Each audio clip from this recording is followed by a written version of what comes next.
বা লুঞ্জুতি গগৈ কিন্তু মই আজিহে এনেকুৱা খং দেখিলোঁ দেই সঁচাকৈ আজি যিটো ভাষণ মানে এই ভাষণটো এনেকুৱা ভাষণ মানে মই কোনোদিন মানে ইমানকেইটা ভাষণ চালোঁ বা দেখিলোঁ দেখুৱালোঁ আপোনালোকক কিন্তু এনেকুৱা ভাষণ নাই দেখা এনেকুৱা এটা ৰূপ লৈ ল'লে মাজতে ভাষণ দি থাকোঁতে মানে হঠাৎ মানে কি হৈ গ'ল গৌৰৱ মানে লুঞ্জুতি গগৈ মানে ছাইডতে বহি থকা মানুহখিনিয়ে মানে লুঞ্জুতি গগৈক মানে সান্তনা দিবলগীয়া হ'ল মানে ভিডিঅ'টো যদি চাই থাকে আপোনালোকে স্ক্ৰীন নকৰাকৈ তেতিয়া আপোনালোকে গম পাব বা যি কি নহওক নিৰ্বাচনৰ সময় নিৰ্বাচনী যেতিয়া দিন পালেহি গতিকে তেওঁলোকৰ এইবিলাক দায়িত্ব তেওঁলোকে মানুহৰ মাজত গৈ তেওঁলোকৰ মনত ৰখা কথা ক'ব ৰখাটো তেওঁলোকৰ এইটো এটা কৰ্তব্য কাৰণ তেওঁলোক যদি নাযায় গাঁৱে ভূঞে যদি নাযায় তেতিয়াহ'লে তেওঁলোকক কোনে ভোট দিব তেওঁলোকে গৈ ক'ব লাগিব ন গতিকে সমগ্ৰ অসমত এতিয়া সকলোৱে এতিয়া নিৰ্বাচনী প্ৰচাৰত ব্যস্ত বা যি কি নহওক আপোনালোকে এটা কমেণ্ট কৰি জনাব ডিব্ৰুগড়ত সৰ্বানন্দ সোণোৱাল জিকিব নে লুঞ্জুতি গগৈ ডাঙৰীয়া জিকিব কোনে বেছিকৈ ভোট লাভ কৰিব এটা কমেণ্টত জনাব আপোনালোকে এনেই মনৰ আপোনালোকৰ যিবিলাক আপোনালোকে ভাবি আছে জনাব আৰু সব ভিডিঅ'টো মই দেৰি কৰি নাথাকোঁ আৰু নতুনকৈ যদি কোনোবা মোৰ চেনেলটোত আহিছে মই সদায় ক'ম প্ৰতিটো ভিডিঅ'তে ক'ম যে এটা লাইক আৰু চেনেলটো ছাবস্ক্ৰাইব কৰি ল'ব কাৰণ আপোনালোকে আহে প্ৰথম ভিজিট কৰি তাৰপিছত আকৌ গুচি যাব আকৌ মোৰ চেনেলটো বিচাৰি নাপাব গতিকে এটা ছাবস্ক্ৰাইব কৰি দিব অসমীয়া বুলি যাতে আগবাঢ়িব পাৰোঁ নহয় জানো বিহু বতৰ আৰু বিহু কেনেকুৱা যা যোগাৰ চলিছে জনাব কমেণ্টত আৰু ক'ৰ পৰা চাই আছে আপোনালোকে জনাব মৰম দিব আপোনালোকে আচলতে ভাল লাগে নহয় জানো বা যি কি নহওক আপোনালোকে ভিডিঅ'টো চাওক আৰু এনজয় কৰক আমি যি লক্ষ্যলৈ আমি আমাৰ এই যাত্ৰা আৰম্ভ কৰিছোঁ সেই লক্ষ্যত উপনীত হ'ব পাৰিম বুলি মই আশা ৰাখিছোঁ 2024 চনৰ লোকসভা নিৰ্বাচন সমাগত অহা 19 তাৰিখে ভোটদান হ'ব গতিকে তেনেকুৱা এটা সময়ত আমি সমগ্ৰ ডিব্ৰুগড় লোকসভাৰ সকলো প্ৰান্তলৈ আমি গৈছোঁ ৰাইজৰ ওচৰলৈ গৈছোঁ ৰাইজৰ লগত বিভিন্ন বিষয় আমি মত বিনিময় কৰিছোঁ আৰু আমি কোনবোৰ বিষয় উত্থাপন কৰিব খুজিম আগন্তুক দিনসমূহত ৰাইজে যদি সুযোগ দিয়ে বা দায়িত্ব অৰ্পণ কৰে বা বিগত সময়ছোৱাত আমাৰ এই ডিব্ৰুগড় লোকসভাক প্ৰতিনিধিত্ব কৰা যিসকল সাংসদ আছে বা এইবাৰ এই ডিব্ৰুগড় লোকসভা সমষ্টিত বিজেপি দলৰ যিগৰাকী প্ৰাৰ্থী তেখেতসকলে আমাক কৰা যি অন্যায় বা তেওঁলোকৰ যিটো বিফলতা যি অক্ষমতা সেই সমগ্ৰ বিষয়ে আমি আলোচনা বিলোচনা কৰিছোঁ ৰাইজৰ মাজত এই বিষয়বোৰ লৈ গৈছোঁ আৰু ৰাইজে ইতিমধ্যে এই সমগ্ৰ বিষয়সমূহ তেওঁলোকে উপলব্ধি কৰিছে আৰু আমি দেখিছোঁ যে সমগ্ৰ ডিব্ৰুগড় লোকসভাৰ প্ৰতিটো পঞ্চায়তত গাঁৱে ভূঞে চহৰে নগৰে প্ৰান্তে প্ৰান্তে সমগ্ৰ সমষ্টিটোত এটা শাসকীয় দল বিৰোধী বিজেপি বিৰোধী এটা শক্তিশালী ঢৌ এটা আৰম্ভ হৈছে মানুহে দেখিছে যে কেনেকৈ এই দলটোৱে আমাৰ জাতীয় জীৱনক অন্যায় কৰিলে কেনেকৈ এখন জাতিধ্বংসী আইন জাপি দি আমাৰ অসমৰ মানুহৰ ভৱিষ্যত ধ্বংসৰ মুখলৈ ঠেলি দিবৰ কাৰণে তেওঁলোকে সিদ্ধান্ত গ্ৰহণ কৰিলে বা এটা পৰিকল্পনা প্ৰস্তুত কৰি এইটো কাৰ্যকৰী কৰিলে গতিকে সেই সময়ত কাৰ আন্দোলনৰ সময়ত এই অঞ্চলসমূহৰ পৰাই হাজাৰ হাজাৰ ৰাইজ গৈ চকী দি খেলপথাৰত থিয় দিছিল সেই সময়ত ৰাইজ এই অঞ্চলত একেবাৰে ঠাকুৰ থানৰ পৰা জকাইৰ পৰাও খোজকাঢ়ি গৈ চকী ডিঙি খেলপথাৰ সেই অঞ্চলত প্ৰতিবাদ সাব্যস্ত কৰিছিল কাৰণ এটাই যে আমাৰ জাতিটোৰ ভাষা কৃষ্টি সংস্কৃতি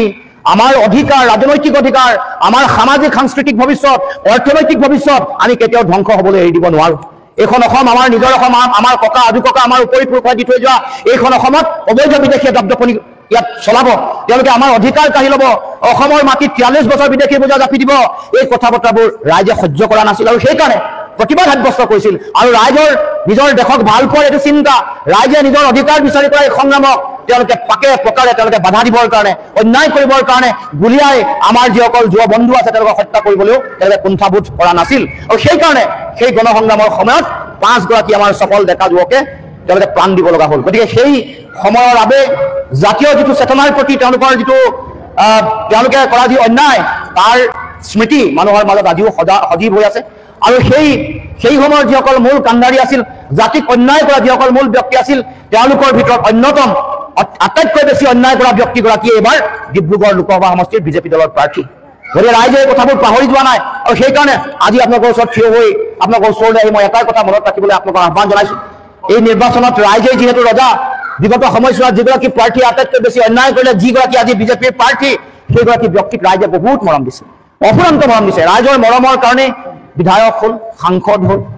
মন্ত্ৰী হ'ল মুখ্যমন্ত্ৰী হ'ল আকৌ কেন্দ্ৰীয় মন্ত্ৰী হ'ল তাৰ পাছত আকৌ ইমান মৰম দিয়াৰ পাছত ৰাইজৰ প্ৰতি প্ৰচণ্ড অন্যায় কৰিলে আৰু ৰাইজক কোনো ধৰণৰ ডিব্ৰুগড় লোকসভাই কওক বা সামগ্ৰিকভাৱে অসমৰ মুখ্যমন্ত্ৰী হৈ থকাৰ পিছতো ৰাইজক যিবোৰ প্ৰতিশ্ৰুতি দিছিল যিবোৰ কাম কৰিম বুলি কৈছিলে সকলো প্ৰতিশ্ৰুতি পালন নকৰিলে বিশ্বাসঘাতকতা প্ৰতাৰণা কৰিলে যিমান হিচাপ লয় যিমান কথা সেই সময়ত তেওঁ 2016 চনৰ ভিজন ডকুমেণ্টৰ পৃষ্ঠা উলিয়াই এটা ইছ্যু যদি আলোচনা কৰে সকলো ইছ্যুতে প্ৰতিটো বিষয়তে আমাক ঠগিছে বিশ্বাসঘাতকতা প্ৰবঞ্চনা কৰিছে জাতি মাটি ভেটি ৰক্ষা কৰিম বুলি কৈ মাটি বাংলাদেশক দিলে বাংলাদেশক নিদিওঁ বুলি ভাৰতবৰ্ষৰ পতাকা উত্তোলন কৰি তেওঁৱে সেই সময়ত বিজেপিৰ সভাপতি থাকোঁতে প্ৰতিবাদ কৰিছিল ভেটি দিবৰ কাৰণে অবৈধ বিদেশীক আমন্ত্ৰণ জনাইছে তাৰ যোগেদি 42 বছৰ 43 বছৰ বিদেশী বোজা জাপি দি তেওঁলোকক আমাৰ ভেটি দিবলৈ ওলাইছে অৰ্থাৎ মাটি ভেটি দিছে মাটি ভেটি এনেকৈ দিয়াৰ পাছত জাতি কেনেকৈ ৰক্ষা কৰিব তাৰ লগে লগে 6 জনগোষ্ঠীক জনজাতিকৰণ কৰিম বুলি কৈ জনজাতিকৰণ নকৰিলে তেওঁলোকে না বান গৰাখহনীয়া সমস্যা সমাধান কৰিম বুলি কৈ নকৰিলে তাৰ বিপৰীতে তেওঁলোকে কৰিলে কি আমাক এখন কাইন জাপি দিলে যিমান কথা আছে যিমান বানমুক্ত অসম প্ৰদূষণমুক্ত অসম নামৰূপ হাল কাৰখানা চতুৰ্থ গোট প্ৰতিষ্ঠা কৰিম এইবোৰ সকলো কথা 6 জনগোষ্ঠী জনজাতিকৰণ দিম সকলো কথা কৈ প্ৰতিশ্ৰুতি পালন নকৰিলে তাৰ বিপৰীতে ৰাইজক দিলে অত্যাৱশ্যকীয় সামগ্ৰীৰ মূল্য বৃদ্ধিৰ বোজা অত্যধিক কৰ কাটলৰ বোজা কোনো ধৰণৰ দুৰ্নীতি নহয় বুলি কৈ দুৰ্নীতিৰ বিৰুদ্ধে শূন্য সহনশীল নীতি বুলি কৈ চাকৰি বাকৰি যিমান আছে সকলোতে দুৰ্নীতি হ'ল সেই সময়ত নিযুক্তি বন বিভাগৰ নিযুক্তি এছআই কেলেংকাৰী এছআই নিযুক্তি সকলোতে কেলেংকাৰী কৰিলে গতিকে ৰাইজ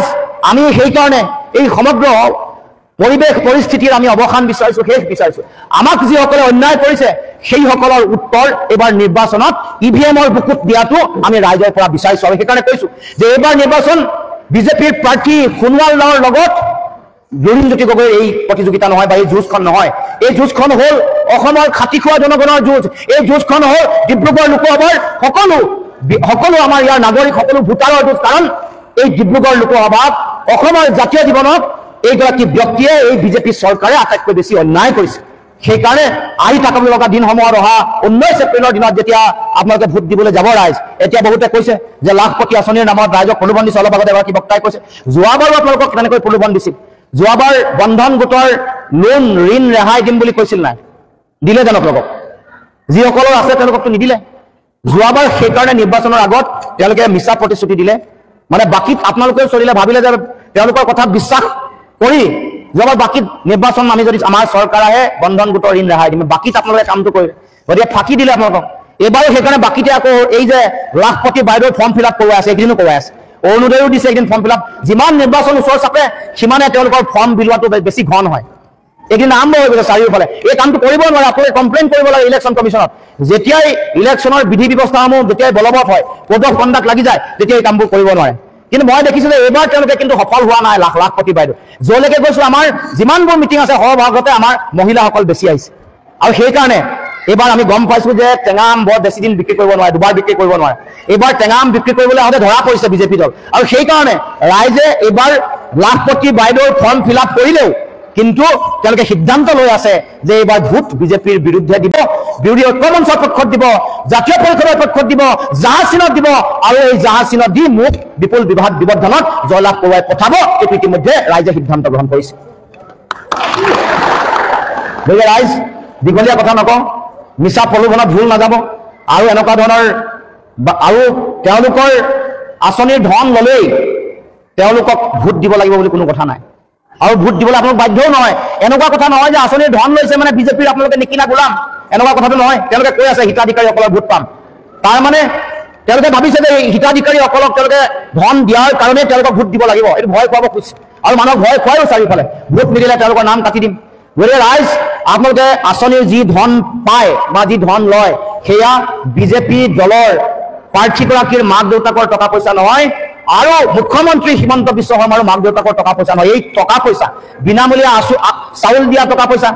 অৰুণোদয় আঁচনিৰ টকা পইচা ভৱিষ্যতৰ দিনত দিব লগা 10,000 দিম বুলি দিয়ে নিদিয়ে ক'ব নোৱাৰো দিব লগা লাখপতি বাইদেউ আঁচনিৰ টকা পইচা এইবোৰ সকলো আপোনাৰ মোৰ টকা পইচা আপুনি মই কাম কাজ কৰি কৰ কাটল দি মাটিৰ খাজানা দি দিয়া পইচাৰে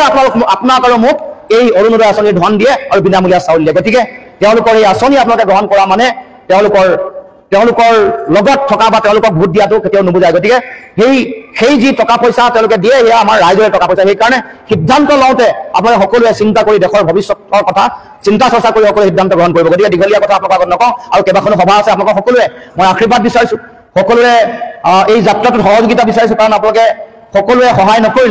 নকৰিলে আমি কেতিয়াও আমাৰ কংগ্ৰেছ দল বা ৰাইজৰ দল বা অসম জাতীয় পৰিষদৰ আমাৰ দলৰ কৰ্মকৰ্তাই কাম কাজ কৰি এই নিৰ্বাচনত আমি জয়লাভ কৰিব নোৱাৰোঁ ৰাইজে আপোনালোকেও সহায় কৰিব লাগিব কাৰণ এই যুঁজখন আপোনালোকৰ নিজৰ যুঁজ বুলি অন্যায়ৰ বিৰুদ্ধে এইখন যুঁজ ন্যায় প্ৰতিষ্ঠাৰ যুঁজ বুলি ভাবি জাতিটোক কৰা অন্যায়ৰ বিৰুদ্ধে প্ৰতিৰোধ ল'বৰ কাৰণে এই যুঁজখনত আপোনালোকে অৱতীৰ্ণ হ'ব লাগিব সেইকাৰণে আহ্বান জনাইছোঁ যাতে আপোনালোকে সকলো ওলাই আহি অসমৰ সুৰক্ষিত ভৱিষ্যতৰ কাৰণে এইবাৰ বিজেপিৰ বিৰুদ্ধে আপোনালোকে ভোটদান কৰক প্ৰতিবাদ সাব্যস্ত কৰক ৰাইজ সকলো ৰাজপথলৈ ওলাই আহি আমাৰ যিটো এইবাৰ নিৰ্বাচনী যিখন যুঁজ ইয়াত সহযোগিতা আগবঢ়াওক আৰু গাঁও অঞ্চলসমূহত ভোটদানৰ হাৰটো বঢ়াবলৈ আপোনালোকে চেষ্টা কৰক কোনো কাৰণতে কেতিয়াও যাতে গাঁও অঞ্চলত ভোটদানৰ হাৰ 70% নহয় বেলেগ অঞ্চলসমূহত টাউনত 90%, 95%লৈকে ভোটদান হয় গতিকে আমিও আমাৰ গাঁৱৰ ৰাইজেও গঞাৰ ৰাইজেও ভোটদানৰ হাৰ বঢ়াব লাগিব বা যিকোনো প্ৰকাৰে যদিহে বিজেপিক অসমৰ মাটিৰ পৰা উৎখাত কৰিব লাগে ভোটদানৰ হাৰ বঢ়াব লাগিব ৰাইজ ওলাই আহিব লাগিব আপোনালোকে অকলে ভোট দিলে নহ'ব পৰিয়ালৰ মানুহক ভোট দিয়াৰ দায়িত্ব সামৰিলে নহ'ব সকলো বংশ পৰিয়াল মিতিৰ কুটুম চিনাকি বন্ধু যিমান আছে সকলোকে যোগাযোগ কৰি সকলোকে ফোন কৰি ক'ব যে জাতিক যিসকলে অন্যায় কৰিছে যিসকলে গাদ্দাৰী কৰিছে কাগাফিৰ যিসকলে অন্যায় কৰিছে 5 গৰাকী ব্যক্তিক যিসকলে হত্যা কৰিলে আমাৰ মূল্য বৃদ্ধি কৰ কাটল বঢ়াই ঔষধ পাতি বিদ্যুতৰ মাচুল বঢ়াই যিসকলে সাধাৰণ মানুহৰ জীৱন জীৱিকাৰ প্ৰতি ভয়াৱহ ভাবুকি নমাই আনিছে যি চৰকাৰে ভয়াৱহ ভাবুকি নমাই আনিছে তেওঁলোকক উৎখাত কৰিব লাগিব তেওঁলোকক অসমৰ মাটিৰ পৰা ইয়াৰ পৰা উৎখাত কৰাৰ কাৰণে সকলোৱে দায়িত্ব পালন কৰিব লাগিব এইখিনিকে কৈ সকলোৰে প্ৰতি শ্ৰদ্ধা জনাই সেৱা জনাই সকলোৰে পৰা জাহাজৰ চিনত ভোটটো পাম বুলি ভাবি আৰু সকলোকে এই আমাৰ জাহাজ চিনৰ কথা বিৰোধী ঐক্য মঞ্চৰ প্ৰাৰ্থীগৰাকীৰ কথা আপোনালোকে যাতে সকলোতে কয় তাৰ কাৰণে আহ্বান জনাই সকলোৰে পৰা আশীৰ্বাদ বিচাৰি মই মোৰ বক্তব্য সামৰি মাৰিছোঁ ধন্যবাদ জয়